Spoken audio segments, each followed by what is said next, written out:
All righty. Thank you all so very much, Linda. Thank you for allowing us to be here with you guys today and giving up about 2 hours of your summer. Hopefully, you'll be able to take some things away from this presentation today to put directly into your classroom.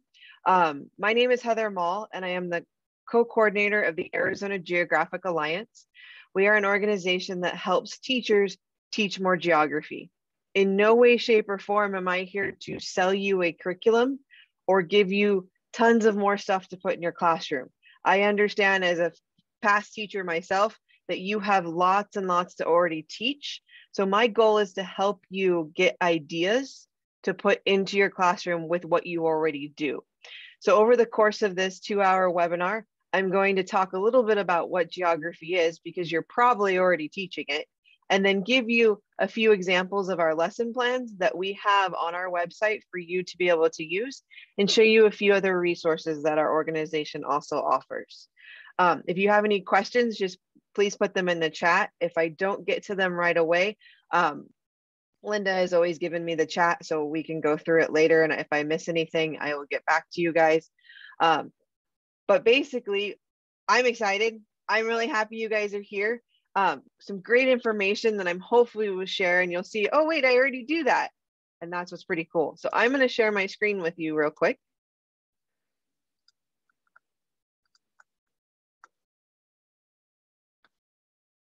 So you should, if I'm not mistaken, see my PowerPoint. Thank you, Linda. I see your thumbs up. Awesome. So again, as I said, I am Heather Mall. I'm the co-coordinator of the Arizona Geographic Alliance, or ASGA for short. Our organization's been around for 30 years, started here at Arizona State through National Geographic. And our goal is just to help teachers. And we want to help teachers teach more geography because of it being such an important topic, a topic that a lot of us think we know or know is there, but it's something you already do. So what I want you to do first is I want you to think about what geography is. So I've developed a Padlet, and whether you want to use your phone, because I know that I have the screen shared here for a moment, but I will also put the link in chat if you want to use your computer. What I'd like you to do is I'd like you, without using the internet, without using a dictionary or any books, I'd like you to go to this Padlet and tell me, what is geography to you? What do you think geography is?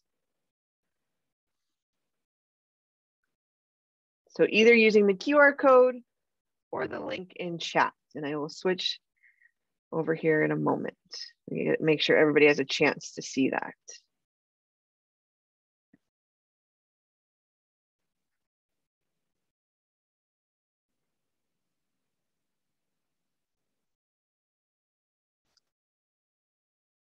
Okay, all right, back to the Padlet here. See 13 of you in there, awesome. What is geography to you?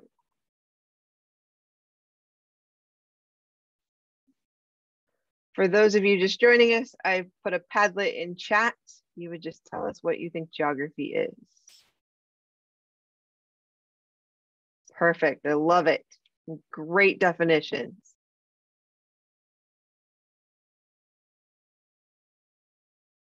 Very thorough definitions too, which makes me happy.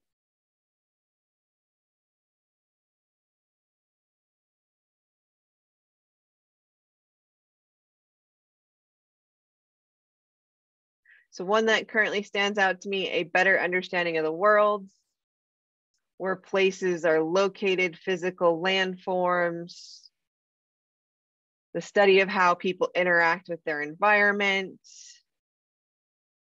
Geography is made up of human and physical interactions, study the earth and its features, how it was shaped, location, how people live. Perfect, we'll give it a couple more seconds.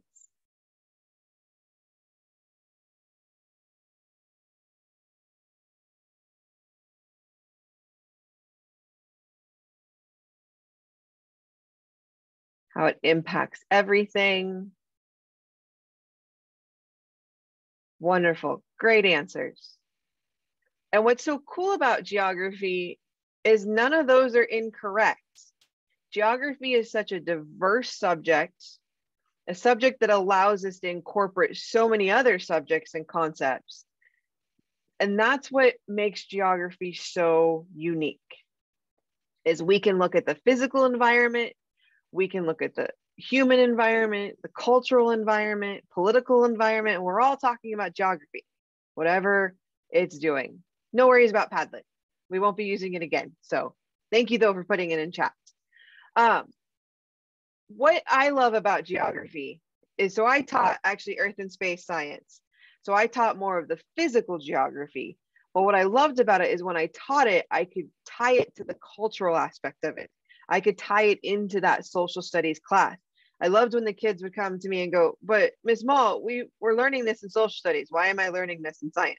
Well, because we all learn the same things. We have the same concepts. And I always would try and work with some of the other teachers and say, okay, what are you teaching in math? Can I teach that through geography in my science class? Can I teach what you're teaching just in your government class through geography? And so that's what makes geography so wonderful. So if we look at just the definitions of geography, the basic middle school dictionary definition is that study of the characteristics of particular places on the surface of the earth. That's a lot of places, lots of different things. And the physical and cultural factors. Okay, pretty simple. I'm sure you all already do that. But if we go a step further and we look at the National Geographic Society definition, they turn it and say the science that deals with the earth and its life. Okay, but I don't teach science. That's fine, because it's looking at those aspects that allow you to see those descriptions of not only the land, the sea, the air, maybe plant and animal life, how we interact, how we look at things. Now, if we take this a step further for my high school teachers that are out there, we take it to that Association of American Geographers, the past president. They use a term that's very important to geographers called spatial organization. Being spatially aware. What is going on around you? How are things associated? Why is that new community sprouting up by the lake? Why do we migrate to certain locations? So you take geography a step further by looking at how spatially organization of human or even natural processes occur. Now, collegiate textbooks then adds that last word, interactions. And all these words I've said, whether it be physical, human, spatial, interactions, those I can guarantee are all words you've taught during the course of the year in your class, whatever subject you teach or whatever grade level you teach. And that's what's so unique about geography, is it allows you to take that a step further. But notice, I never once said geography is maps. And that's the hardest thing we always say, is I've come across teachers who go, oh yeah, well, the first couple of weeks of school, I give them a map. That's geography. As much as I would love to say, yeah, that's geography, it really isn't. You've taught them one tool that is geography, and that would be maps. Maps are extremely important to geography because it helps with that spatial awareness, but there's so much more out there. And I'm hopeful when I show you these lesson plans that you'll see that as well. So let me ask you this, and if you could respond in chat, that would be fine. What do you think of or see when you just see this number?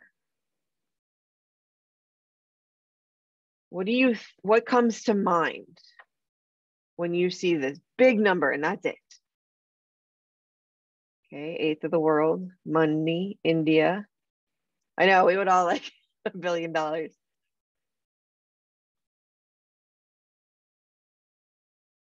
Okay. Huge impact on the environment, cities. Think about it compared to the population of Phoenix.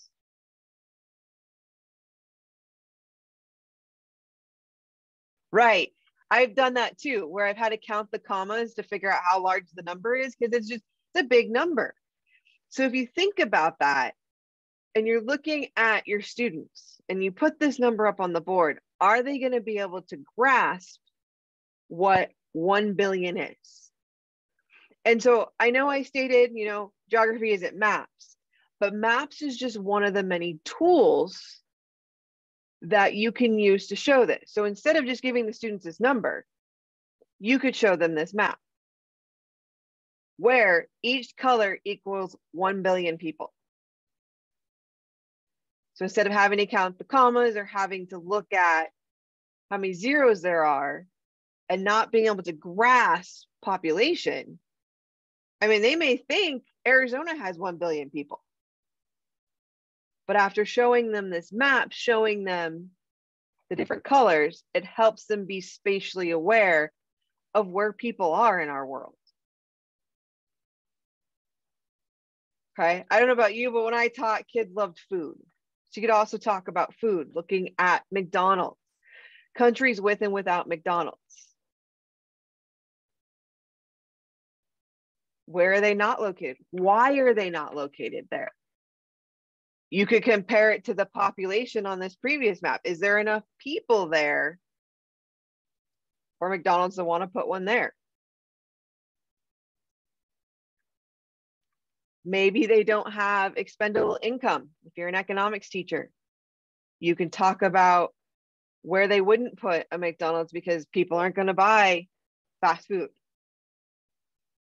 Or maybe the cities can't get into the cities to. Or if you don't want to talk about food, don't want to talk about population, what about rivers? Looking at this map, this is all the rivers that feed into the Mississippi. A lot of people think the Mississippi's just this one little thing, but so much of our United States touches and feeds into the Mississippi. If you talk about pollution, you can talk about, okay, what happens if, I'm in the upper Colorado area and I pollute the river? Is it going to manage to make it to New Orleans? So these maps become this tool that helps the kids to think spatially, helps them look at what's happening, where the world is compared to their own little town, their own little city. So as I said, geography is very, very unique. 3 different ways. And yes, you will get a copy of this presentation slide deck at the end. So if you want to use those, you can. If I look at geography, I can look at it both human or cultural, physical geography. 2 basics. Like if you go to any university, you're going to have the cultural geographers and the physical geographers. They all use those geography methods. So whether I use GIS or cartography to make these maps, where I put different layers on the maps for students to see comparatively or see how widespread something is. Maybe I take them outside into the school that I'm at. I take them over to the gym where they have to map the football field, or they have to map why the football field is next to the gym or next to the library. Maybe I look at statistics. I look at the current census data. I maybe have the kids, and you'll see in one of the lessons, I have the kids go outside and actually collect data to then come back and map on their map of their school. Maybe remote sensing, comparing pictures of before and after. If any of you, I worked in a school that was over 50 years old. I had a lot of pre-pictures before we rebuilt and pictures after, and kind of over compared and said, okay, why did things get moved? Why did we do things? Why is, the lakes, we have a couple lessons on that, where the lakes dry out, what's happening there. You can talk about drought. All of this is stuff you probably teach, but that's geography.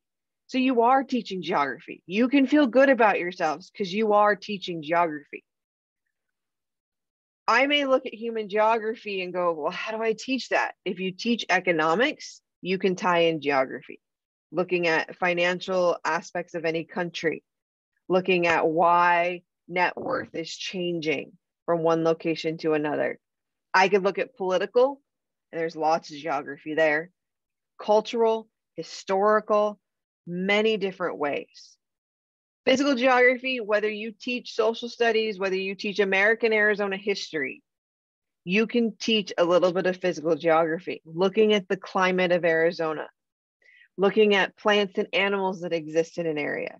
Geology, I always get picked on because I am a geographer at heart, but my husband always goes, well, you teach rocks. Because geology is part of geography. Land and water, how they interact, all of this is geography. And that's what makes it so unique, so cool.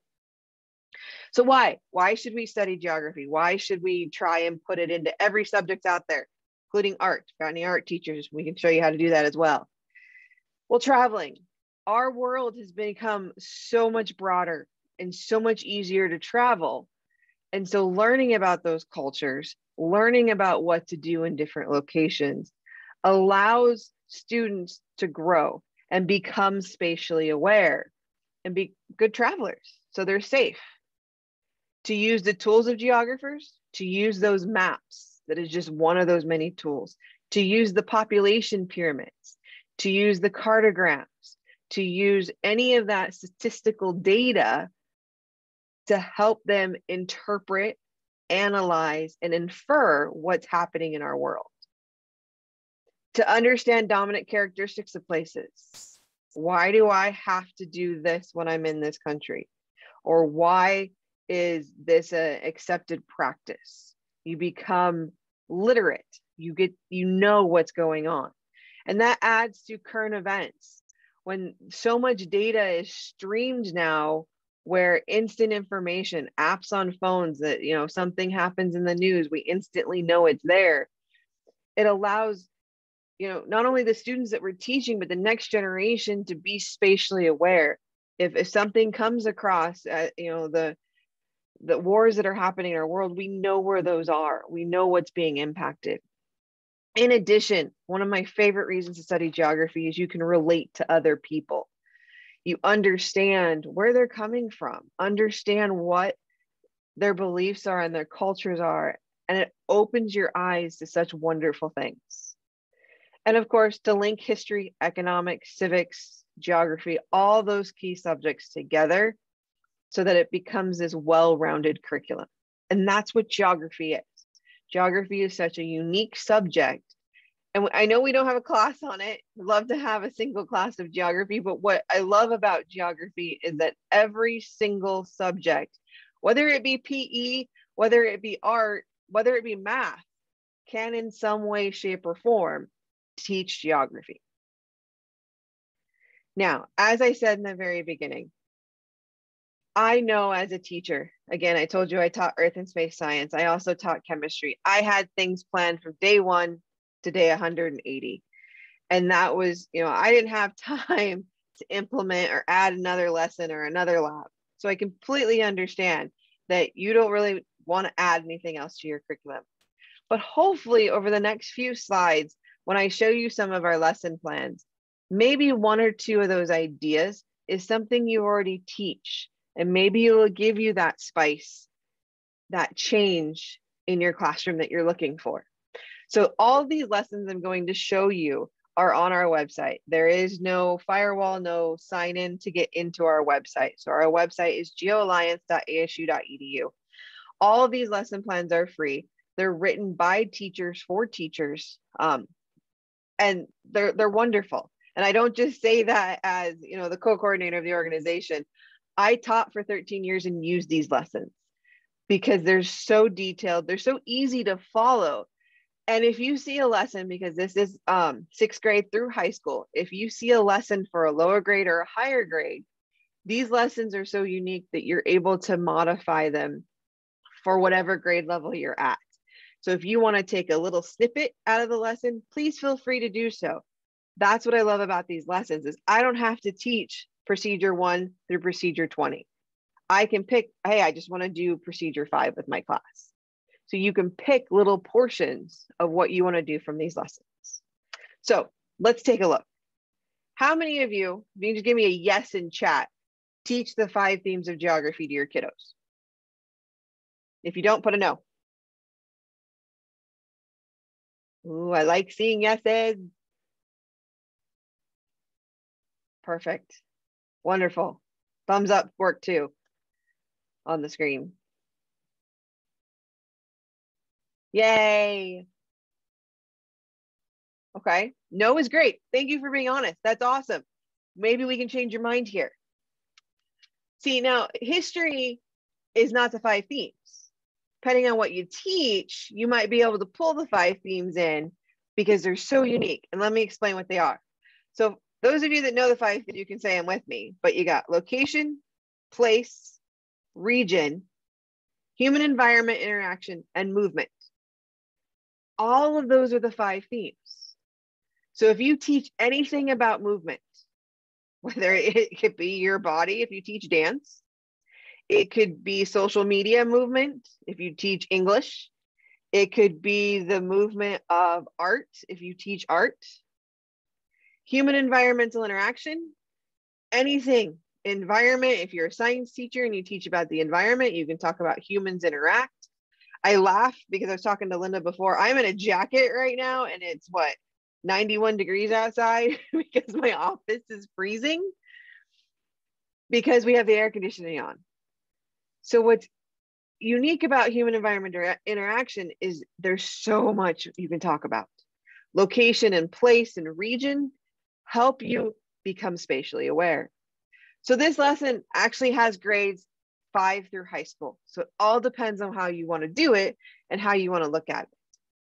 So as I was saying, 5 themes are very important. This could be something you teach at the beginning of the year and pull into every single unit. This is something you teach once. It's entirely up to you.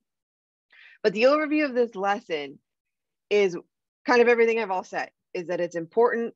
We have the historical, cultural, physical geography, and this provides framework for the students to see what they're learning. So this is a series of lessons. Take what parts you want, and they mastered that geography terminology where they can talk about location. They can talk about the region that those mountains are in, or the political regions that you're talking about in government.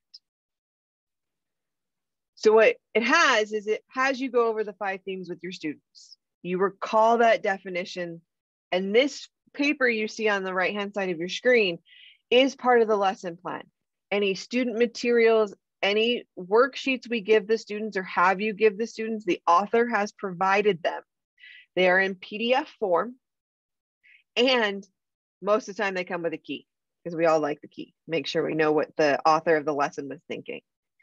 So you distribute this graphic organizer. You could distribute it as you're talking about the 5 themes or introducing the 5 themes. You can distribute it as a review.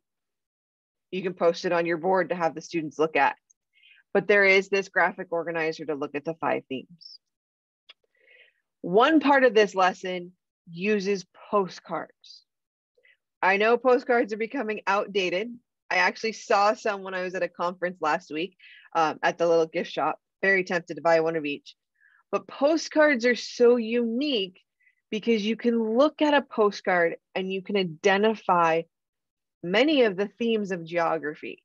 But sometimes that theme will stand out. So if you look to this right side of the screen here, which of the 5 themes best fits this postcard?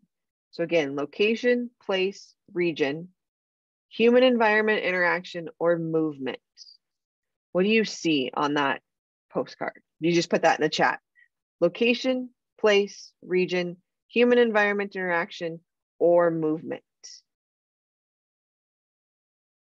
Made an easy one for you.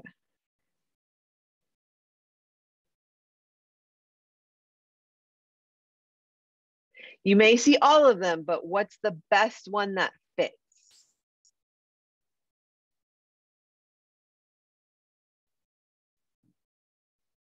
Perfect. I love seeing chat just fly.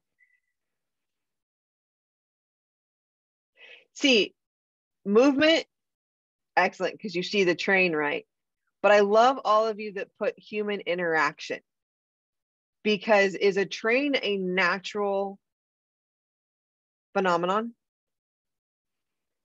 It's not. It's something humans have put in the landscape to help with movement. So you can tie those two themes together, but it's this unique experience.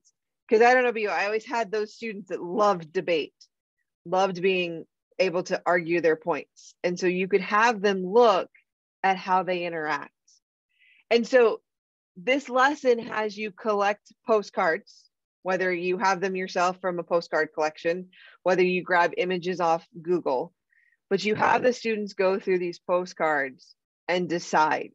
Now, there are worksheets built into this lesson that have you pick 10 pictures and say, okay, you need to give me 2 themes for each, or sorry, use each theme twice, so that those students that, for example, you guys said movement and human interaction, you get to pick the best one.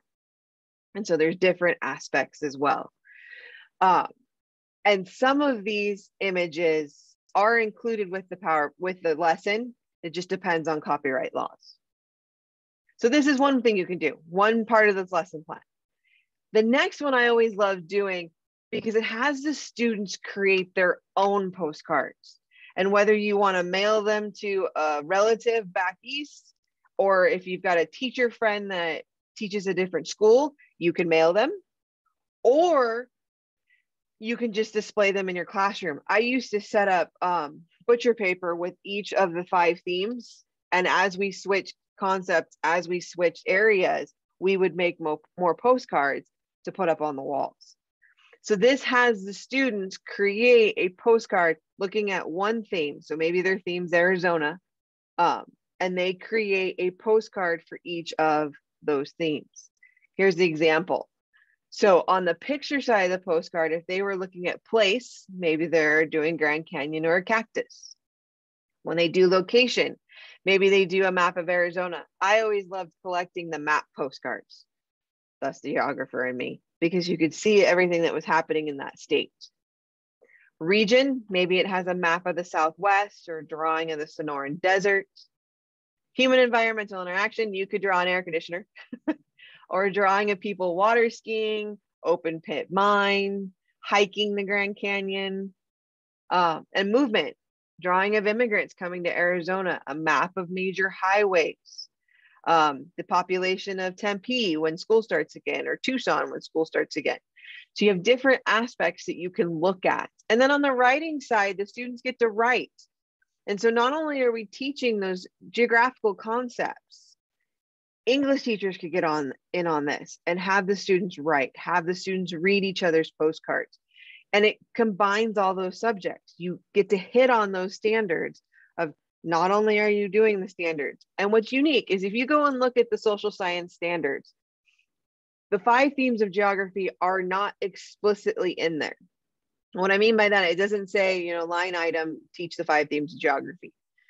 What it says is teach movement, teach human environmental interaction, and all the other themes. So they're built into our standards. And these types of lessons allow you to do that. All right, before I go to the next one, you just put in chat, would you use this or some type of this or not? So just yes or no. Don't be shy on those no's. Be truthful. Perfect. Lots of yeses. I like it. And hopefully if you don't, you'll take a look at it a little later and give it a shot. Oh, good. I'm glad somebody does. And I'm glad they love it. Rose, I'll have to talk to you later. Maybe I can get some pictures of all that goodness. Oh, yes. Thrift stores are awesome for postcards. Oh, brochures. I like that. You guys are so brilliant. I love teachers. All right. So my next lesson, I love doing this at the beginning of the year. I actually do this at some of our professional development opportunities that we provide, just as like an icebreaker, kind of a introduction to our lessons. But this is a migration push and pull factors. So what this lesson plan does is it helps students gain better understanding of those terms push and pull, and when they're going to apply them to their family history or the history, whatever you give them. So looking at this purpose, that push to another location or pull them to another location, why do we migrate? Why are we moving from one place to another? So initially, there's some prior knowledge you have to gain. And there's this worksheet that comes with the lesson to have them go home and talk to their parent or guardian. You can modify this if you'd like, to add step parent or grandparent, grandparents being the initial. If they don't know that information, you can leave it open-ended for the different types of families that are there. Or if you have mother, or father, whatever works for your kiddos. I like leaving it open-ended, and I just say, can you go back 3 generations of people? And that gives them the opportunity to explore their families. So what you do is once you've gained that information, you come back in your classroom, and I don't know you, but I love maps, and I would love this to be the back wall of my classroom, but unfortunately, it's not going to happen.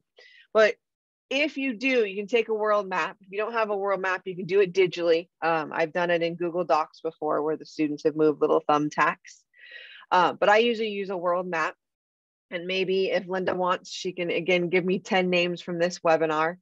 And I can mail you some goodies, which can include a world map. But you can tape the world map to your wall and use those color coding labels. So have the kiddos go put a red label for where they were born. And see, do you have any Arizona natives? Do you have people that were born in the city that they're currently in, or did they migrate? Sometimes you get people that have moved when they're 1 or 2 years old. And then you do the next color, which would be the next generation. So that parents, is there an Arizona parents? Then you would use the third color and go back a step to the third generation, to the grandparents. And I love this lesson, and I could sit here and talk about it for hours, but I love this lesson so much that I remember the first time I was in a training and saw Gail, the Pasco coordinator, do this. I actually stepped outside and called my dad, and I was like, where were grandma and grandpa born? And he's like, what are you doing? Like, I'm 20 some years old. He's like, why do you need to know this? I thought my grandparents were born in Poland because my father was born in Poland. And I was like, well, didn't I mean grandma and grandpa are from Poland? And my dad's like, no, grandpa was born in Buffalo, New York. And I was like, seriously? So it was the coolest thing for myself, even as a teacher at that time, to determine where my ancestors were from, where that exists. Okay. So that's what's kind of cool about this lesson. It then has a couple other sheets that you can do that exist for, analyzing those push and pull factors. Why did grandpa and grandma go back to Poland and then go to Michigan? Why did we have what it is? So these are different aspects. And then they have assessments, whether you want to do a ticket out the door, whether you want to do an essay, or have them just then define those push and pull factors. So all of our lesson plans have assessments that assess the standards that we have assigned to these lessons. So any of you want to use this lesson? What do you think? Yes or no in the chat? I like maybes. Maybes work, not a no.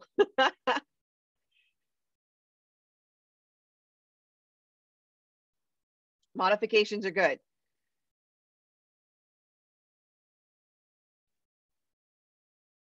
And if you want, you could even do it at a family night. If you have an open house, maybe as the kiddos come in, and then you could discuss the information the next day. And I love that you guys are being honest and saying modified a little. That's perfect.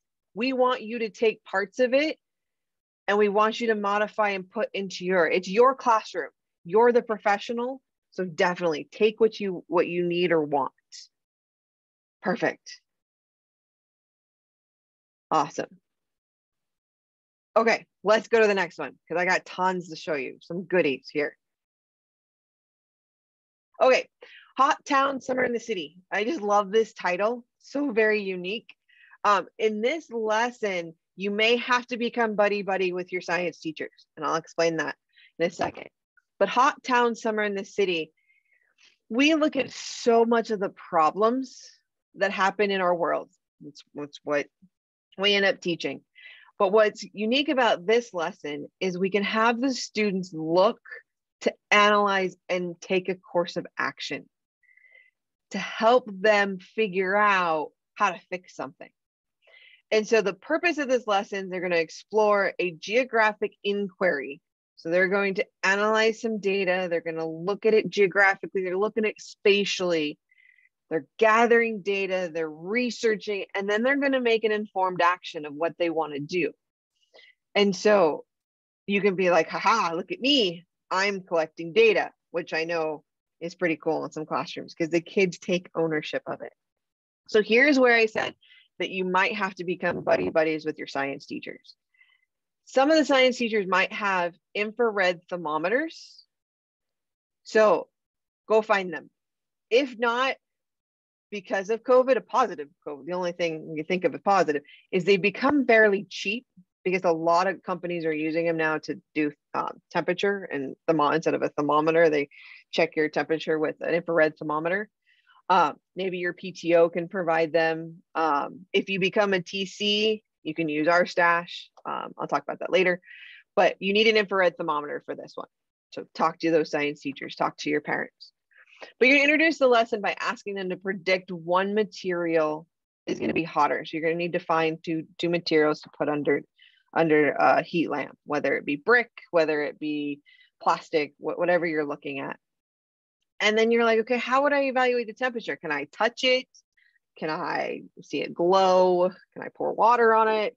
What ways can I? And so you discuss ways of determining temperatures in the city. Then you divide them into groups and you give them an infrared thermometer, an IRT for short, and you distribute a campus map and a data gathering sheet, and you let them go. So you may need, help from some parents for this, or if you can put them in an area where you can see them, but of course, your students, and then have them go gather data. Be careful with the infrared thermometers. They do use lasers where they have to point. So a couple safety requirements beforehand. But you have them collect data. What did they test it on? Did they test it on the brick of the building? Did they test it on the concrete? Did they test it on the grass? What are these different temperatures? And then what I love about this lesson is you go outside your classroom and you gather data using those IRTs. And so once you've done that, you take that information back to the classroom and you can have them compile it. You can compile it to shorten time, whatever works for you in your classroom. But you look at those data gathering sheets. What did we collect? And there is a magazine article from a Chain Reaction magazine. And I believe we have plenty of copies here. So if you're ever in the Tempe area and you want copies of that magazine to do this lesson, I have plenty. But in this magazine, they talk about Phoenix heat islands. And I just saw Suzanne put up in chat that PBS NewsHour had a story about this. So you could also have them read that story as well, because it's very current. And you have the students look at different aspects of this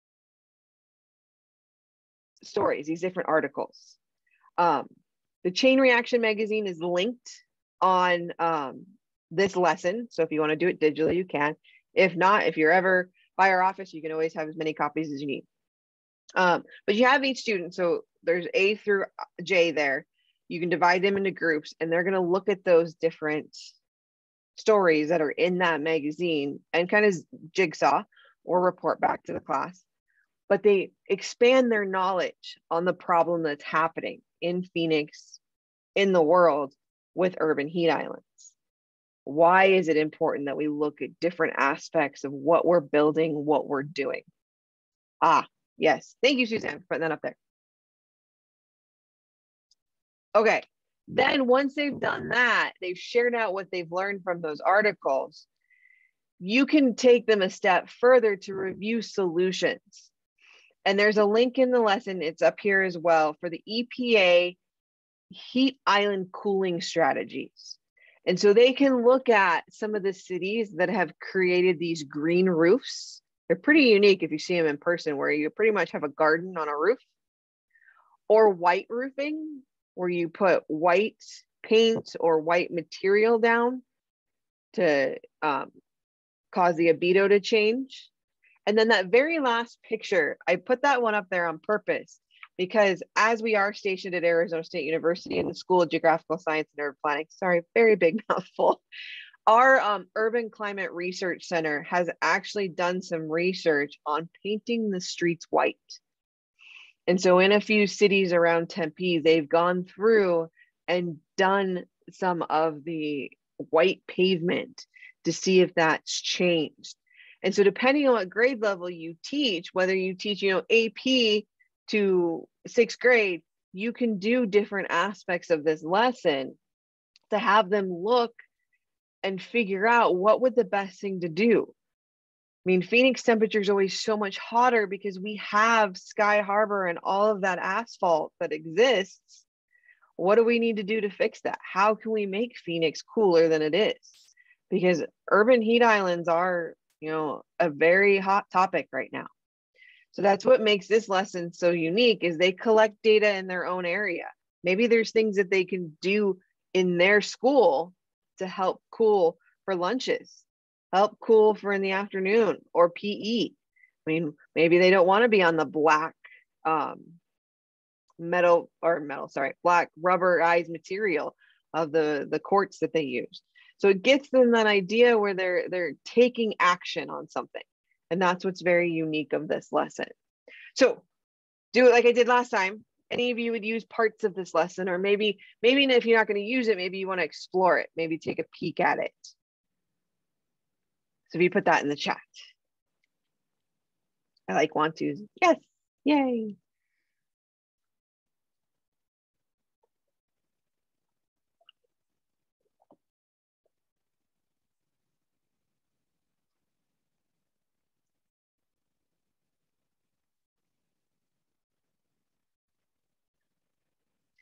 I do see some of you say it wouldn't fit in your scope and sequence, or you'd pass it on to their science teachers. But think about what you teach. If you teach anything about how a city is developed, or how cities are formed, or migration to certain areas, that might be something that you could teach in your class. And then, as I see some of you now writing, you could collaborate where maybe the science teacher goes out and gets the data, and then those kiddos bring that data to class. So many different ways. I always loved collaborating with my other teachers. Okay, next lesson. This one's, you gotta have friends in the math department. Definitely would use a math teacher's help on this. Tara, remind me in about 20 minutes and we'll look for it together because I'll use that one as an example. So our next one is water coverage using circle graphs. Now this one is kind of a fun one to do. Kind of unique in the aspect, it's very quick, can be done in one session. Can use it in high school if you'd like as well. This one is to look at Earth's surface covered by water. Most of us should know that the Earth is 70% water, but this kind of proves it. So it allows the students again to do that research, to do that little information. And so you do need a globe or a blow-up globe. So again, Linda said she would give me some names. I'll include in, if you win the raffle, I'll include a blow-up globe. But what you do is you have the students take that blow-up globe and you start by looking at the globe and say, okay, it's a known figure that 30% land, 70% water, but let's prove it. And so you have the students begin by tossing that globe to 10 students, and wherever their right thumb lands on the globe, whether it land or water, they mark it down in a T-chart, a little check mark or a little, only 10 of them. And then you calculate the percentage.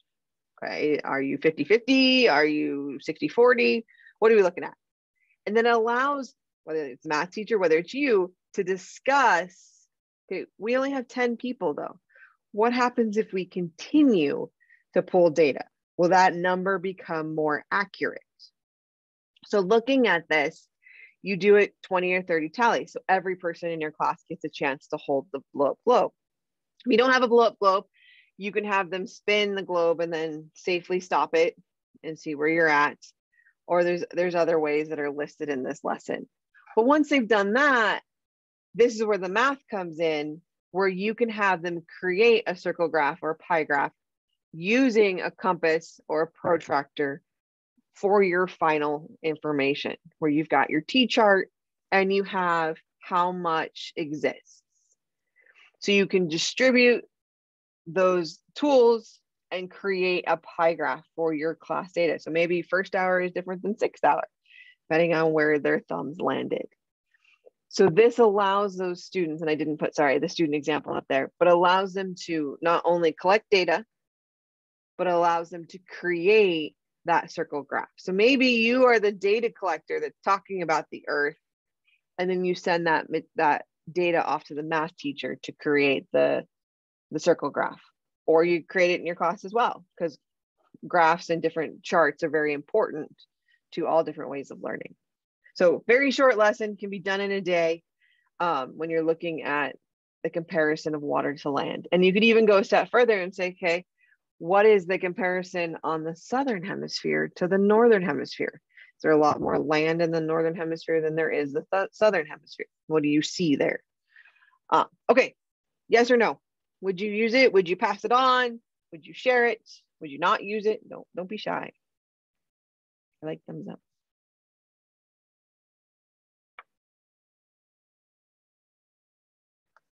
I like possibilities. It still does not mean no. I'm optimistic.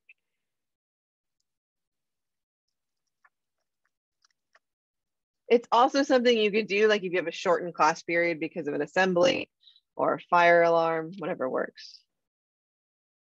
Maybe you have a couple minutes left and you just pass the ball around. Perfect. Okay, next one. Find my mouse. All righty, create a city. So this could be also done with the hot cities, summer in the city. This is a create a city, so it does take 3 class periods. It can be modified. I know it says 5th, 7th, or 8th. I've done it with 9th graders and done a little extra in it. You can adapt it to your classes. But this lesson, they're going to work in cooperative groups to design an ideal city. So they become the city planners, where they get to expand or they get to create a brand new city.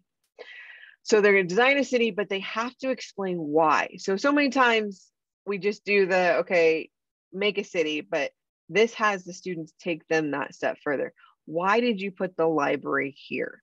Why did you put, the sports stadium in Glendale? Why did you put things where you're at? So it gives them that opportunity to planning of an environment, planning where why are we going to put the river through the middle, et cetera. So as Arizona continues to grow, we continue to expand, continue to move out in areas. I laugh because I am actually an Arizona native, very rare, but I am an Arizona native. And I went to Hamilton High School, graduated from Hamilton. I won't tell you what year I graduated from Hamilton, but I laugh because when I was teaching, I was a robotics coach and I was taking students to Hamilton for one of the robotics competition. And I completely drove by the school because it had been years since I've been down to South Chandler and didn't notice that I had driven past the school because there was so much around it. There's a Target across the street now. And when I was going to Hamilton, there was nothing but fields, nothing but farmland. And it's amazing to me how things sprout up and where things are being built. And now working in Tempe, I see all these huge buildings being built. And I wonder, okay, why did they put the hotel there? Why did they put the retirement community there? So you have all these different aspects of planning in the city. Why did they put it there? Why, is the Roman Colosseum where it's at? So you get this kind of aspect to look at how to design those cities. So you divide the students, you start out with these different terms, trying, if they know that they're not going to know, landfills and theaters and libraries, this gives them that opportunity looking at these vocab cards to understand what those different concepts are, where we're looking at different things.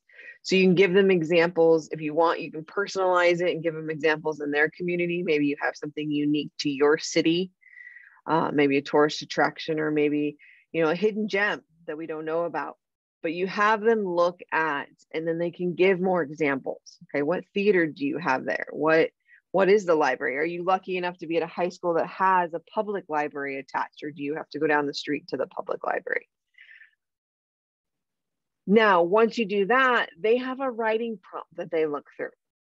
So of course, the author here has taken this and given them a story that you are a geographer with exceptional skills and been hired by City X. And if you want to save time, you can name the city yourself, or the students can name the city. And you have to become an urban planner where you are planning the city and where things are going. And you're going to create a diagram. That's why I picked this lesson, because there's lots of words on the screen, lots of stuff to see.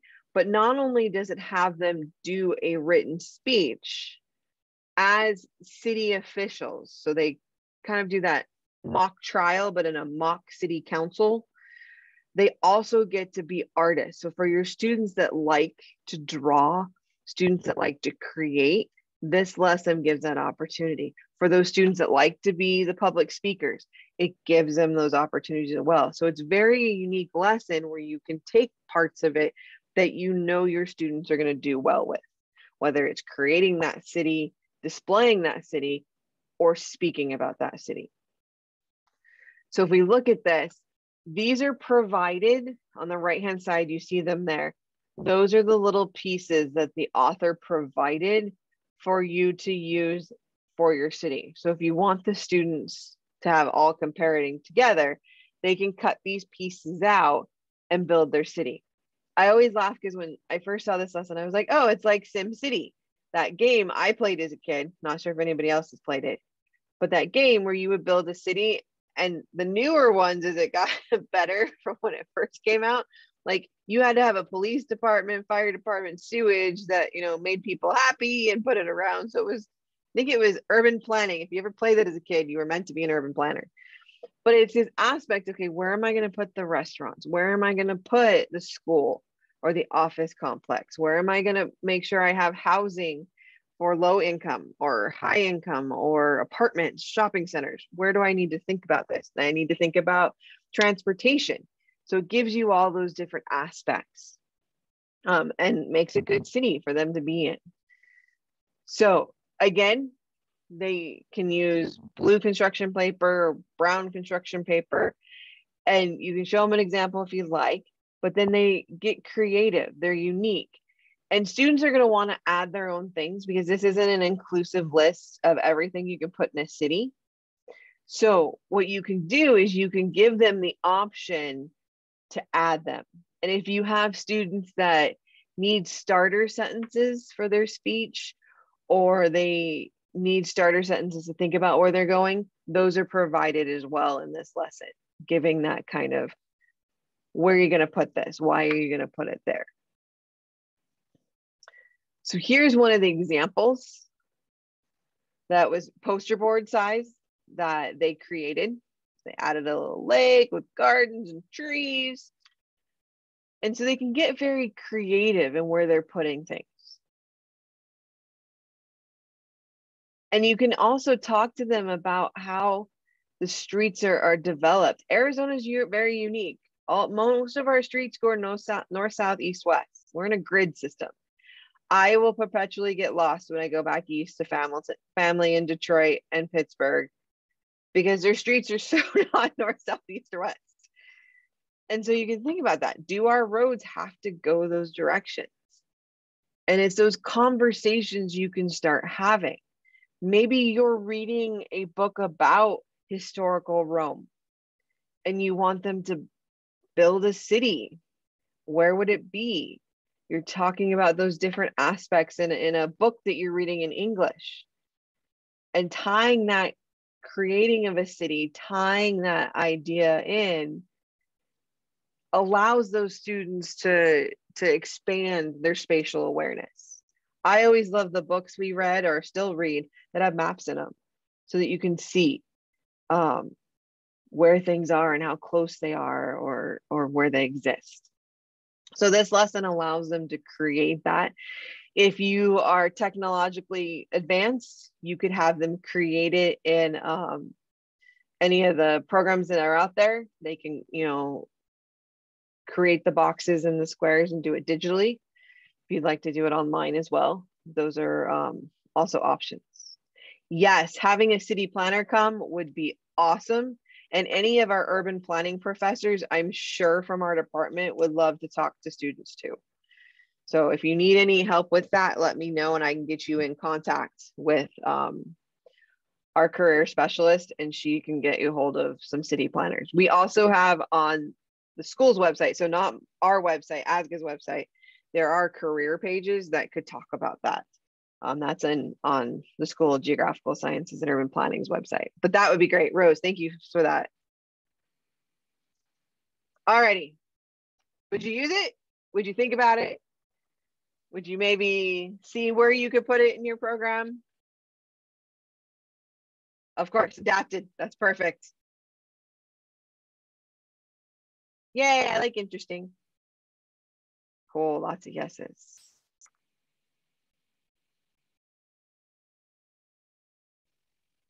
And please don't be afraid of adapting. That's what we want you to do. I don't expect you. This is not me handing you a textbook and saying page 1, day 1, page 2, day 2. No, take what you need. You have, leftover time because suddenly you got AZ merit testing that puts you into a block schedule and you're like, oh goodness, I've got these kids for an hour and a half today. What are we gonna do? That's what we're here for. We're here to kind of implement, put those in there. Alrighty, I do want to ask this before I go to the next lesson, because I do have a few more lessons. I'm getting up there in grades, so my high school people still hold out. Hopefully you see some things that you can pull into your classroom. Is there any questions I can answer? Let's pause for a second because we're at the hour mark. Is there any questions I can answer real quick?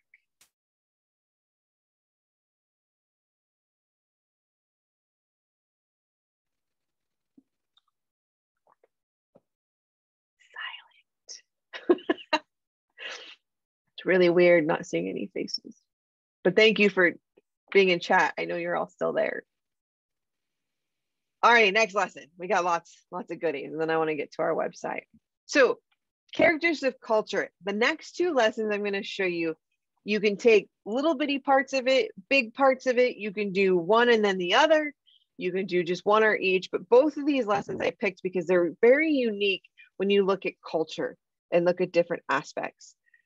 So observing the characteristics of culture is having those students look at so many different cultures and what makes up culture. Is it just the food we eat? Is it the religion? Is it the what we wear or how we put our hair up? Is there certain garbs? I love when cultural groups come in their native attire, their native garb that they can wear and show that this is something that has continued throughout our entire history of different aspects. And so this lesson has a couple things that it can do for it. And so there's 2 ways to do that. Whether you show them a YouTube video that has different languages in the background, you can hear them speak. It has different pictures that go through, or the author created a photo essay PowerPoint that's on the website.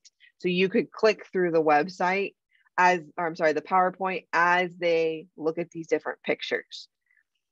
There is a mind map that has them go through it. So as you show these pictures, you can have them, okay, is that food? Is that religion? Is that love or relationships? Is that attire? So they can put these different ways of life into that mind map, looking at the language or the clothing. And so those images, so I have just a couple of the images from the PowerPoint. I didn't have enough time to do the YouTube video, but this is one of the examples from cultural images. And so all of them ask that same question: what characteristics of culture do these images portray? So what's this one? What does this portray? What do you guys think?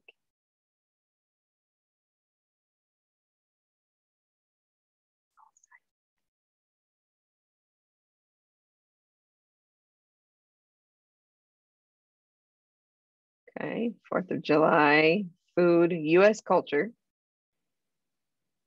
food associated with holidays or seasons, diet, American culture, good. So different aspects.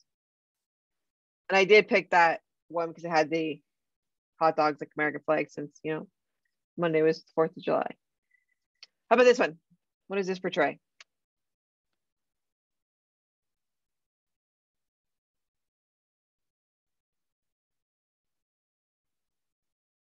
You say y'all should know this one.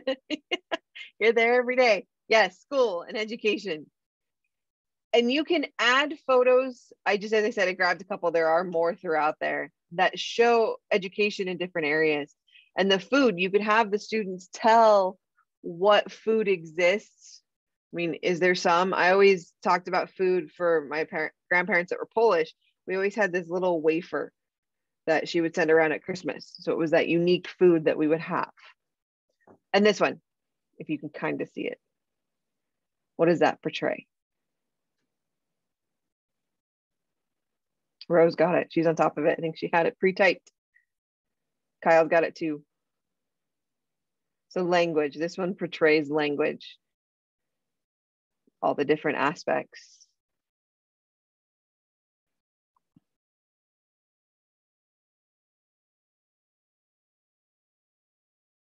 Perfect. So what it has them do is it has them go through that PowerPoint or the YouTube video and identify. And my tip for the YouTube video is it will change music, kind of the tempo of the music will change when it changes the type of culture that is out there. So once you have them go through that, you can take them a step further and say, okay, looking at this image of the iceberg model of culture, many of the things we just see are surface elements: the art, the food, the dress, the transportation, music, celebration, but you can take them into deeper elements: nature of friendships, medical practices, political values, personal space, and talk about, some cultures don't shake hands. Some family roles and structure are different. So it allows you to take those elements deeper and observing those cultures for a long period of time. So if I look at a culture, I may just see those surface elements of, oh, look, they have different food and different dress. But the more you get to know a culture, the more you look into it, you see that there's a lot more, lot different that's out there. And so you have this iceberg model in the lesson that helps the students determine those different cultures. Now, this is another option on the lesson. So you could end the lesson there if you'd like, or if you want to, you can take it a step further using photos. So the author of this lesson had obtained one of these books from National Geographic with photographs from many different cultures. And what she's done is she actually took the book apart. And I know that scares me for some, because some books are so precious, but took them apart. It has 512 pages, but then she put a piece of cardstock behind it because the information is behind the picture. And you can put a cardstock on it. And then she numbered them and made a list, because on the back had the location of all of those aspects. And what she did is she then passes out those cards, and the students use it to make observations. And using those observations, they can then infer, okay, what do I know about the culture of this location? Could, because they're wearing beads in this pattern, could it be from this location or this region of the globe? And so you have the students complete an observing the characteristics of culture worksheet based just on that picture. What do they see in the dress? And some of these pictures have them with food, so many different unique pictures. There are some used one online. They're becoming very rare because it's a very old picture. If any of you recognizes that picture, it's years ago. The photographer actually went back and has since found her and taken an updated picture, but it's a unique pictures that give you that different aspect of culture. But you have those different observing characteristics worksheet that goes with it. What kind of ornaments do you see on the person? What are they wearing? Do they have a scarf on? Do they have these beads? What are they doing? Are they carrying younglings? Are they carrying, what are we doing there in that aspect? But it guides them through that. And then, as I said, she had them identified of where they were all from, because that information comes with that photo, and she can have the kids come up to them and go, Well, where is this from?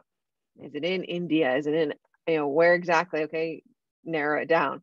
And it was unique because we used this most recently in our advanced, or not our advanced, but our summer institute. And it was interesting watching even the teachers make inferences for where these places were. And so it gives them that opportunity, that option to explore these areas that they're not going to see. Alrighty. And so then the last one, it allows them, if you want to go a step further, they can do a photo essay assignment where they can take their own photos, they can, of the culture around them. Maybe they have some unique traditions they have at home that they want to do, and they can research a culture that you would like them to, and they can create a PowerPoint slide or a Jamboard or something, or a Padlet that allows them to put those images and descriptions of whatever culture they study. They could show their culture of where they've come from. So I love this lesson because there are distinct 3 or 4 different things that you can use. So I've seen it's labeled for 7th through high school, but you would use it in 6th grade. That's great, because that's what I love about ASGA's lessons is you can go up, or you can go down, or you can stay the same. So would you or would you not use any part of this lesson?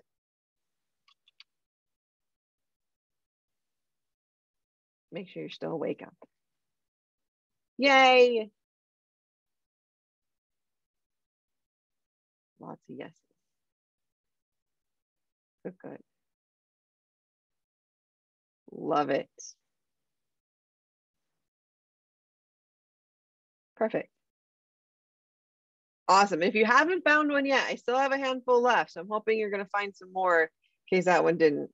Now, this was the second part that I was talking about. So this is a completely different lesson written by a different author, but it creates culture wheels. Now, what I love about this is it lets that artistic quality come out, because some students may not be good at writing. They may not want to write their complete sentences, but they love to draw. And so this helps them create a circle. And so we get a little bit of math. You make the math teacher happy again, where you got a little bit of math because they have that circle and then they actually divide it into equal parts. And you can talk about 360 degrees and different aspects. So it gives them 12 equal spots on their wheel. And so they have a research guide. So if you want to tie this, you just use the research guide, don't do the wheel. You can do that. You can put these lessons together, whatever works for you. But this one allows you to kind of guide them through what they're looking for. So what culture are you looking at? What's the language, religion, holidays, symbols, food, government, environment, and so forth. And each one of those becomes a wheel on their assessment tool or their product that they're producing for this lesson. Then if you got that math teacher that's with you, maybe you're paired or maybe in a math teacher friend where you know most of your students are, you can give a math assessment that has them look at that circle, looking and examining what a circle is, how many parts are there, etc. But I wanted to show these two. This is one of my favorite slides I have in this presentation. It's because this is student examples from this lesson where the students did their research, then they created their wheel. And so it allows them to draw and look at the education, the government, the trade, the technology. And then of course you can add a map to the other part of that paper as well. You could do a big book if you'd like to, where you can have different cultures and put these culture wheels into the big book for your class. So many different things that you can do, where if you just use the cultural wheels and that research guide, you can put that into whatever units you have or whatever you're describing there. All righty, much shorter than the other ones, but if you would use it or like the culture wheels, yes or no in chat.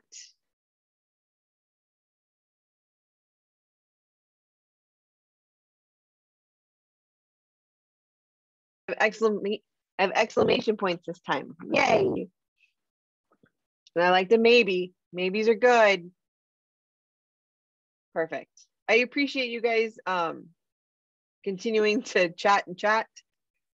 Helps me know that you're still there. Okay, my next one. Let me turn it. Alrighty, this one involves a little bit more data and looking at population pyramids. And so looking at this, the students can look at different data that's out there. It is from the it has 2014 data. One of them does have the 2020 Arizona data, but you can also update it with many of the current census data that's coming out there. Whoops, went the wrong way. Sorry about that. Ooh, why is it going that way? All right, so the overview of this, a country shape is more than its borders, is looking at those different population pyramids. And I love population pyramids because it gives you so much detail and so much stuff that you can kind of analyze in the aspect of population in a city. And it doesn't just have to be a city, it can be based on a state or a country or different aspects. So in this lesson, the students are going to learn how to read and interpret population pyramids. This lesson doesn't have them drawing population pyramids, it has them using the provided population pyramids. But again, if you teach about population pyramids, you can then have them introduced with this lesson and then use your lesson to have them create a population pyramid. So if you don't know what a population pyramid is, it's on the right-hand side here. Here's one from the United States in 2014, but it's the population in millions per age group. And then this one does have per old gender of male and female. So looking at this, you can see that we do not have many people that are 100+ years old. We have a lot. I think the biggest one is 20 to 24. And so this has them do a practice sheet that looks to, what does it show, what scale is used and why is scale important, how many years are contained in each age group. And if you see on the left-hand side, the author provided quick understanding where you could have them read this as a class. You could have them highlight important words, underline, close reading, whatever you want to use in your classroom, but they could use that to understand what a population pyramid is. And then he has a short writing prompt where they write a paragraph about different locations. Again, they like to always say you're hired by the government of Australia, India, or France. There was 3 examples in this one, to write a paragraph explaining the type of growth. So what's happening? What do we need to look? Do we need more universities and colleges? Do we need more, assisted living? Because, all those people that exist in that middle age group are hopefully going to get old one day and live long enough to need all those retirement communities. So the type of growth we see, the types of programs needed now, and the types of programs needed in the future. And then he does take it one step further. And this is where I was talking about how we do have a population pyramid for 2020. And this is Arizona. And this gives numbers as well. So if you wanted to, you give them the graph data, the chart data, and make them graph it or have them graph it. So it gives you kind of both aspects to use. And there is that change that shows you, okay, so what is the change from 2000 to 2020? And looking at those different percents and the numbers that exist. So you, again, are analyzing that data, looking at population trends, looking at what we need and what we don't need as the population changes and population morphs. So simple introduction to that one, but this is on population pyramids. The extension is to create a pyramid if you'd like, but the main lesson has them just analyzing and reading those population pyramids. So I know it is a very unique one, so I may not get as many yeses, but if any of you like this one, please let me know in the chat.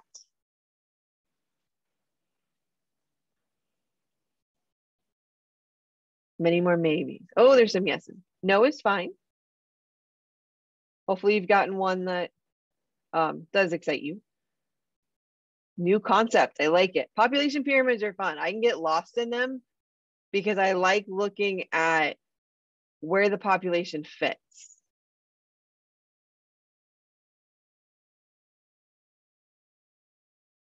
And you could have them research it too if you wanted them. They could go around and see, okay, how many 14-year-olds do I have, 15-year-olds, 16-year-olds in the school? Maybe go talk to the registrar and see if you can get that data.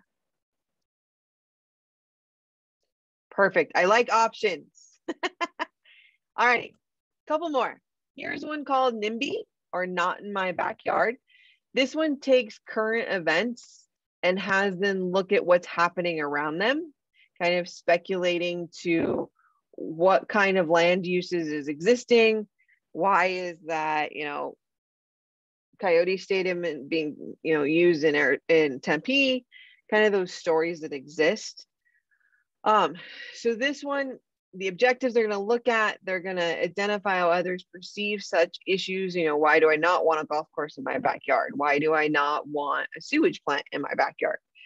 And so the materials, every lesson comes with objectives, so you can put them directly on your board. Every lesson plan comes with a list of materials. You will need to, for this lesson, look up some electronic sources of what's currently happening, some news articles that are out there, and it does come with some reading assignments to compare those different articles. So basically, there's some background information. NIMBY is that not in my backyard. The idea, while a community may want certain facilities, not everybody does. They don't want them in their home or close proximity. And the desire of one group may not fit the desires in the other group, and why they have to have these different city council meetings and explain what's going on. So session one, you begin that discussion of what NIMBY is, that acronym. You could talk to them about what acronyms are and have them read several articles from the local paper or ones that you've curated for this project or for this lesson, for them to look at, what are we looking at in Arizona? If I live in Mesa, what am I looking at in Mesa? There is a worksheet that goes through it, and I didn't have it on there, but they number, so that it gives you a list of NIMBY activities or NIMBY ideas, and they number 1 to 5. 1 to 15, I apologize. 1 to 15 about, what's okay, what's not okay, what definitely cannot be in my backyard, what, okay, I can handle it, what's in that backyard. And so they go through these activities, and then they look about, okay, wind direction. What is wind going to play a role? Is sound going to play a role? There's another lesson that you could do on sound decibels that has them measure using their cell phone sound decibels in different locations on campus. What if I go by the band room? Why can't I have the band room by the English classrooms? Because of those different aspects. So you can branch it off to building a school or building a city. Go back to that, city aspect. And then you distribute those articles from your local community. There's the reading assignment worksheets that walks them through analyzing that article, looking at what data they're giving you, what information they're giving you, and then the reading assignment. So here's the worksheets I was talking about. The one on the right is the ordering 1 to 15, 15 the furthest from your home. And then there is a circle graph or circle map where, you got your home. What would you have in 1 mile, 10 miles, 20 miles, 30 miles? Where would you live based on that? And then you have your reading assignment that guides them through that.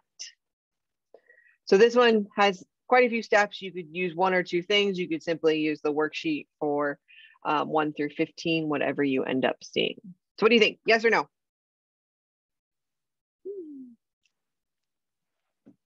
See a yes. Woo. Maybes are good. Maybes are not no's. No's work. Thank you for your honesty. Perfect. Maybe with the build a city. Excellent. I see that too.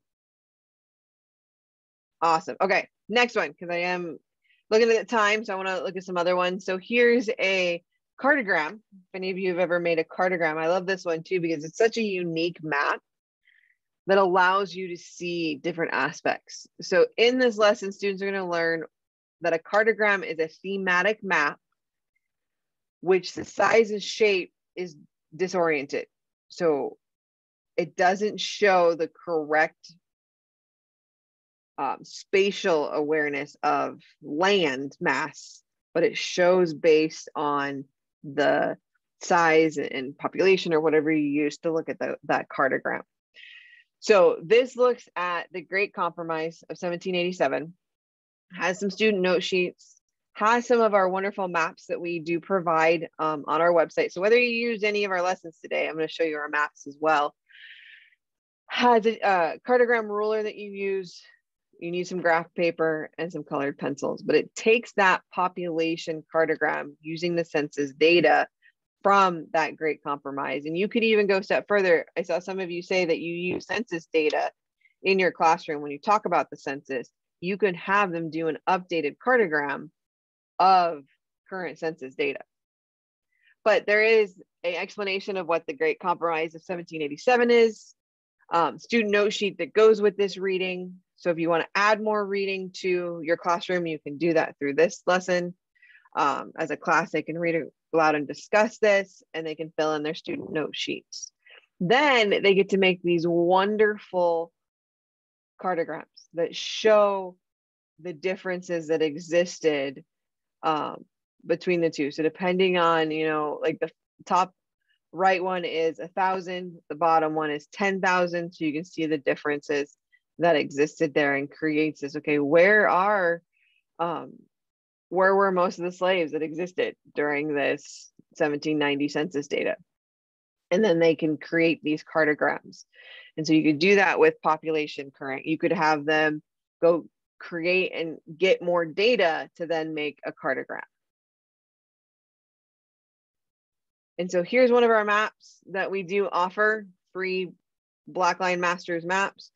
They can explain to students that they use the note sheet from the last session, the map in this session, and their cartogram to look at and collect data and analyze data, because here's now the information of what it physically looks like to your cartogram, the different population, and you can associate where you're kind of looking at that. So anybody want to create a cartogram with me? Yay! Come into some of your classrooms. I'm gonna come create one with you. I'll be in the back making the color in the boxes. I love cartograms.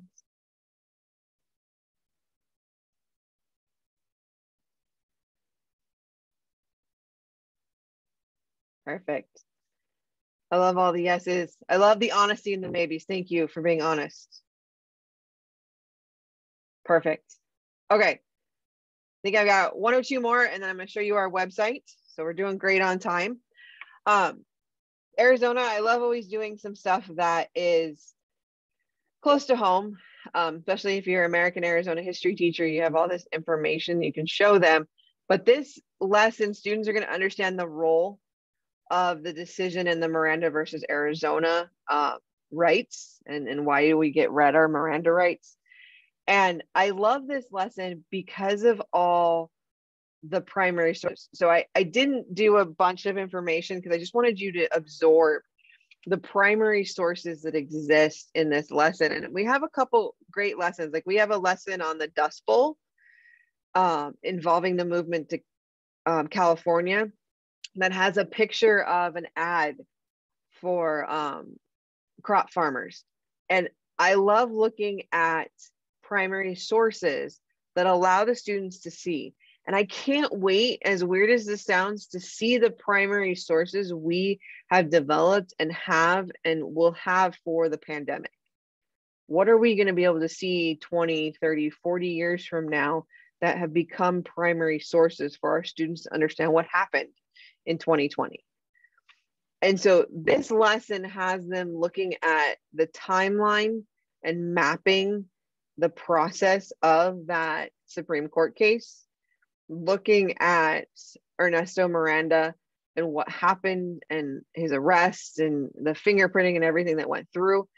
And so I wanted you to see this lesson because it has more of that political twist to it, but it has geography, because looking across the Atlantic, looking at what's happening through time and place and what changed different things. So a very short explanation of this one, but I wanted you to see those pictures that we have in the lesson that are primary sources. I'm going to show you here momentarily what we have is a primary source worksheets that you can create with that geographical twist to it. So anybody would use this one, maybe look further into it. Go ahead and write yes if you'd like. Or just maybe examine those primary sources with me.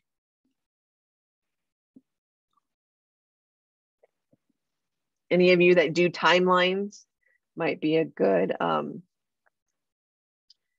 thing to do, different types of timelines. Beautiful. Okay. And then Electoral College should be my last one. They're going to learn about the members of Electoral College, how it operates, how it affects elections. Be a good topic as well. This one has a reading with true or false questions that go with the reading, looking at the Electoral College, how it works, what it exists and how it is. And then it has them looking at different maps provided of the Electoral College handout, and they can answer different questions about those maps. So like number 12 on there, what happened in the following elections, how much of the states were red versus blue. I was gonna say green like Christmas, red versus blue. But what you have is what happened in those elections, which states were those ones that causes the election to go one way or another. So if you do talk about government, or you talk about, this has quite a few maps that you can use to show those students, those Electoral College, those amount of votes that happen per state in each state. Alrighty, would you use that one? My last lesson I got for you, but I got over 450 on my website that I could spend like 400 years showing you all of our lessons, and we'd be here with each other forever.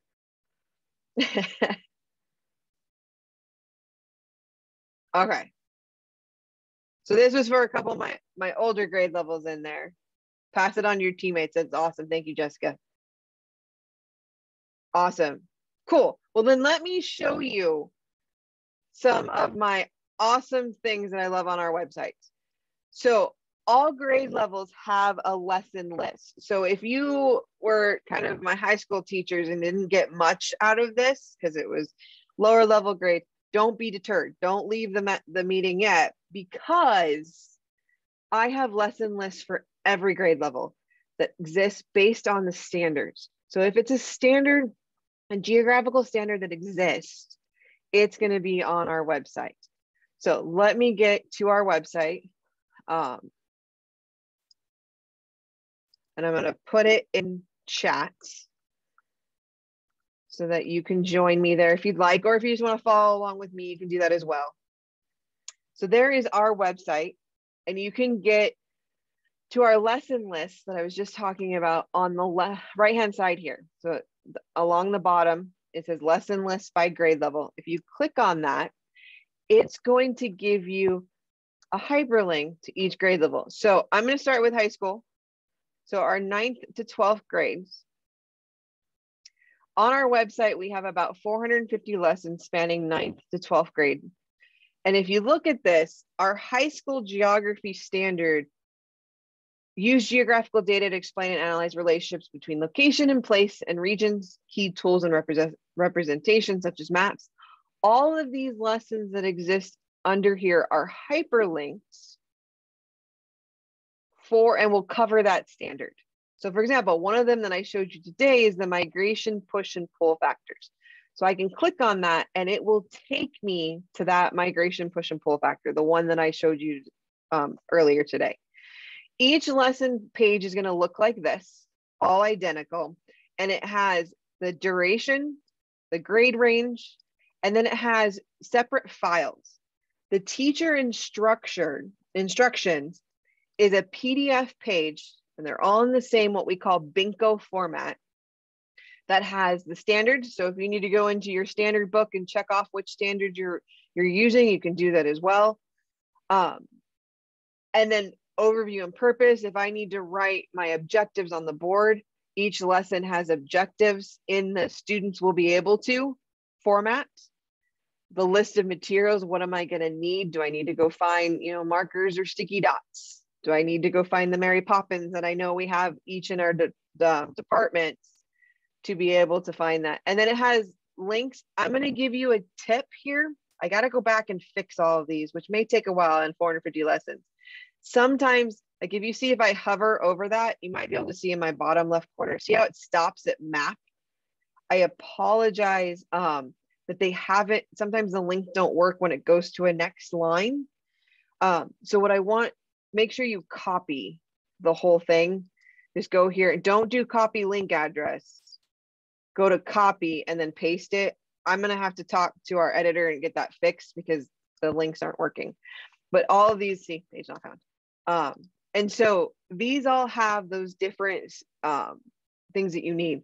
I do want to point out, because I had a great question just asked to me, are these the updated state standards? Yes, they are.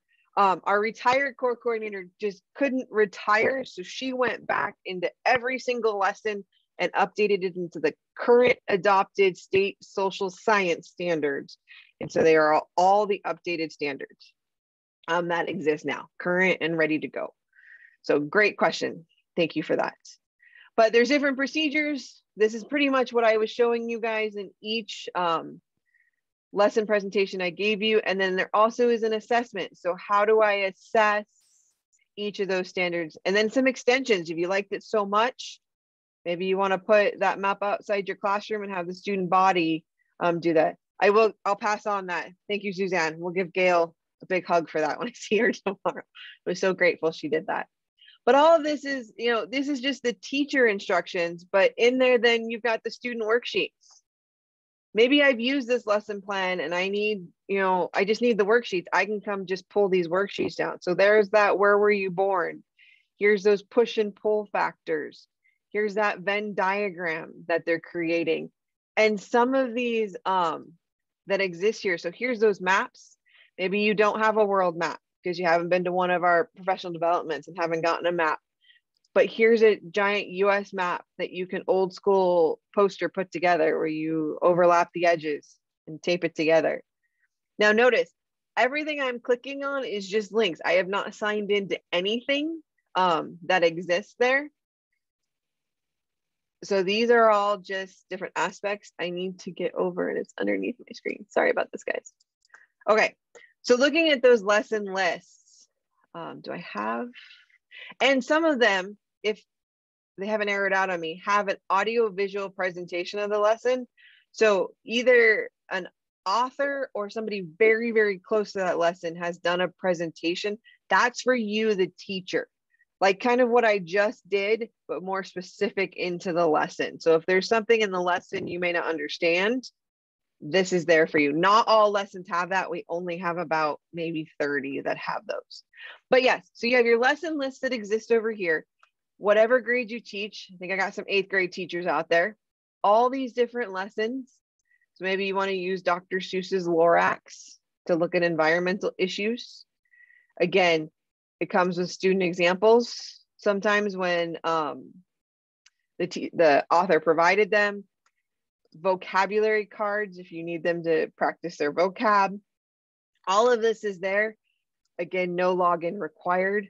So there are your lesson lists by standard, by geography standard. You can start checking those off in your plan book now.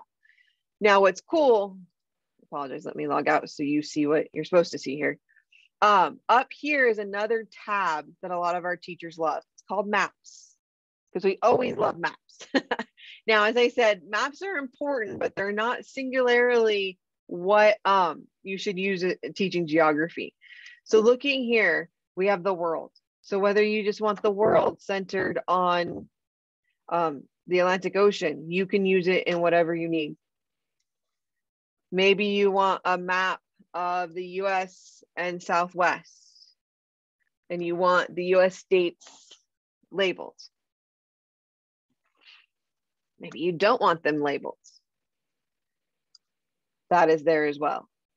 All PDFs, you can download them, upload them to your Google Classroom, whatever you need. Arizona has them as well. We have unique Arizonas, so maybe we have mining towns. You're doing a lesson on mining, and you want to show where the mining towns are in Arizona. In addition, we have some of the physical environment. So maybe if you're looking at the biomes, we have that map as well. And if a lesson has a map, most of the time it is in the lesson information. You saw me clicking in those lessons. Now, the search feature should work. I think it was Tara was having problems finding a lesson. Try, it's like Google. I would love for it to be as smart as Google. Less words are better. So if you're having problems searching for something, try the least amount of words. So for example, to get hot town summer in the city, I think Tara was looking for that one, or Tara, I apologize. I don't know how to say name. Just type in hot into search and that will pop up that lesson. But that's the one I showed you, teacher instruction. This is electronic data recording sheets. And then here's a map of the Phoenix surface temperatures. Here's the nighttime temperatures. So you have those different maps that you can show them. And then here's that chain reaction magazine. Uh-oh, I'm writing a note. I gotta fix that. I'll get it fixed. And if you do ever find any links that don't work, just shoot me an email. I'll give you my email and we will attempt to fix them right away. And we'll get that fixed. We also have quite a few copies of those in our office if you are ever interested. So that's two of our big things, the lesson list by grade level. If you ever just, you got time to kill and you want to look, here's all of our lessons. You can sort by grade level. So maybe you don't want to look by standard, but you want to look at grade level and you apply that filter. It will give you anything that had 7 in it. So whether you want to create a culture, whether you want to look at a hungry planet, a tour of the world, whether you want to use the 5 themes to teach about Japan, trees in the desert, whatever you're looking for through these tons of lessons. Over the 30 years the organization has been around, they've done different grants. So we've had a grant for GeoLit where they've done books with geography. We've had geohistory where they've looked at just historical concepts and pulled in geography there. Our most recent grants that we've been doing is GeoSTEM. We had a GeoMath. So we understand that you don't have unlimited amount of time, that you have a set scope and sequence that you have to teach. And so what we want to do is provide these for you to insert into your current scope and sequence. So those kind of that exist for you there, giving you those different lessons. And if you want, even in our maps, if you want to tell the little, we have for little grades as well, which is the, the simple little maps that, give you the simple information that you may need. And some of these may be useful for whatever you are using them to exist. So this is our website. There's 2 other things I want to show you. First is our upcoming events. One that I want to make sure you're aware of because registration closes at noon today. And Linda's going to be there tomorrow in the morning. Woo, woo. Is our Viewing the Holocaust Through a Geographic Lens.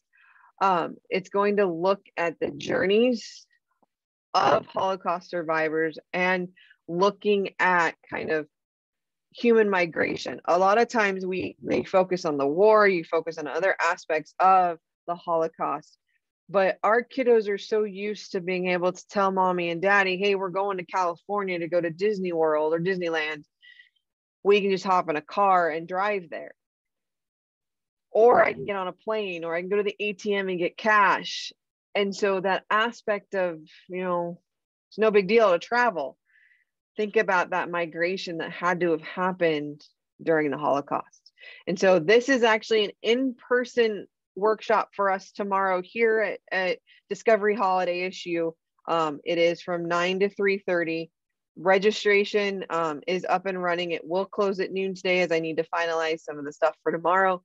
But if you're interested, that is up there as well. I will put that into chat real quick. If any of you want to join me tomorrow, hope to see you. So a couple other things I wanted to show you real quick is this interpreting primary sources with a geographic lens. When I was talking about those primary sources for the Miranda versus Arizona or the Dust Bowl or any of the primary sources you have, these give you questions that are unique to whatever you're using. So for example, I've been showing you lots of maps. It is a Word doc So we'll open, I need to change my share here for a minute. So the Word doc here gives you the questions you could ask your students. And so if I'm looking at a map, maybe I want them just to have, what is the title of this map? And then maybe I want them to reflect, what is the purpose of the organization that's making the map? Do you see any biases or perspective to this map? And then if you want to, continue on, you could put 2 questions there or delete the other questions and have them answer those questions. But this allows you to create a worksheet looking at a map, a primary source map or secondary source map through a geographic lens. And if you don't want to use maybe a map and you have a great image that you want to use, we have that as well. These student worksheets allow you to use a drop-down menu to change the question and then just print the worksheets. But if you want to see all the questions, you want to use the one up here that shows the questions. And then maybe some more resources. Maybe you need to find a primary source on imperialism or in the immigration after the Civil War. Those are some of our resource links for that primary source. So if you love primary sources like I do, please come and look at these questions. They're in Word docs so that you can download them. And then if you need to, upload them to the Google Drive or use them to create any worksheets or questions you're going to send out to your kiddos. One last thing I want to show you is our Giant Floor program. You do need to be trained. So I'm going to put another kind of thing out. If any of you have an in with your curriculum specialist or even your school, and you have open professional development at the beginning of the year or throughout the year, I will happily come to your school and I will do a giant map training for your school for any grade level. It just has to be a certain number of teachers there. But our map is a 17-foot by 22-foot map of Arizona. We have 6 of them in Tempe. We had one in Yuma. It's still going to find its way back to Yuma eventually. And then one in Tucson. Apologize, I don't have any up in Flagstaff, but we can always chat. I can come visit. But this is the map. It is 17 feet by 22 feet. So you will need a gymnasium or a library or a cafeteria, but physically you can walk all over Arizona. But this giant map that we have is available for free checkout as long as you do the 2-hour training. And as I said, I will come to schools to do the training. I just need to be put in contact with your curriculum specialist or your PD trainers. But this giant map has activities that come with the map. So remember, we talked about the postcards and looking at the 5 themes. This map comes with postcards that you can have them identify where it is in Arizona on the grid system or on the map. And then they could talk about those 5 themes of those postcards as well. They compare the temperatures. They look at the Indian communities and their population and where they're located. Dog's tails, which I don't care what grade you're in, it's so fun to do on any map, is to look at the date, the orientation, the grid, all the things that should be on a map. But I do map trainings. Is anybody in this call trained on our map?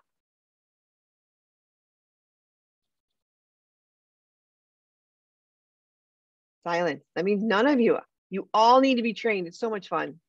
High school kids love it too, because it's just something unique. You take your shoes off, you get to run around this map. So if any of you are interested, I'm going to try and set up a training for an afternoon in August so that you can be trained to use it. Right. A lot of people do think it is elementary, but it works in middle school and high school as well. Just depends on what you're teaching. We would love to see high schools use it as well. Like here's 2, just direct high school ones, looking at latitude and longitude and Arizona and the Colorado rivers. Awesome. If you pass my name on, if you're interested or it's something you think your school would like, all of those exist. Let's see, is there any questions that I could answer?